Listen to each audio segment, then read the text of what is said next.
மதுவால் ஜெயிலிருந்து arrest பண்ணி 45 பெண் செவிலியர்களோட எங்களை ஊருக்கு கொண்டு விடுறோம், எங்களை பஸ் ஸ்டாண்ட்ல கொண்டு விடுறோம்னு காவல் ஆய்வாளர் திருமதி மாலினி அவர்கள் தலைமையில காவலர்கள் எங்களை அழைச்சிட்டு வந்தாங்க. 6 மணி ஆன பிறகு என்ன சொன்னாங்கன்னா, உங்களை ரிலீஸ் பண்ணிட்டோம்னு சொன்னாங்க. ரிலீஸ் பண்ணிட்டு உங்களை சேஃபான இடத்துக்கு கொண்டு போறோம், செங்கல்பட்டுல உங்களை விட்டுறோம்னு சொன்னாங்க. ஆனா இது மணி இப்போ 7:45 ஆகுது. இது வரைக்கும் எங்கவே நிறுத்தல. இதுக்கு இடையிலேயே 2 செவிலியர்கள் மயக்கம் போட்டு விழுந்துட்டாங்க, 2 பேர் வாமிட் பண்ணாங்க.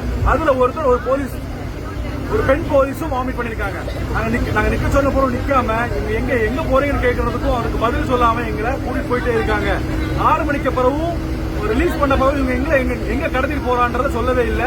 அதனால எங்க போய் இறக்கி விடுறாங்கன்னு அவங்க ஆல்ரெடி யார்கிட்ட பேசிட்டு இருக்காங்க. என்ன பேசுறாங்கன்னு எங்களுக்கு தெரியல. எங்க அதிகாரி சொல்லியிருக்காங்க, செங்கல்பட்டுல இருந்து திண்டிவனம் வரைக்கும் எங்களுக்கு சேஃபான பிளேஸ் இல்ல அப்படின்னு சொல்லிருக்காங்க.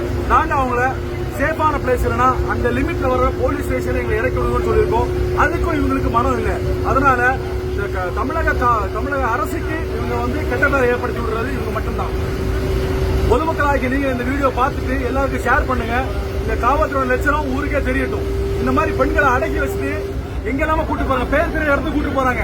அவங்க குடும்பங்களுக்கு அவங்க பார்க்க வேண்டாமா? எங்கெல்லாம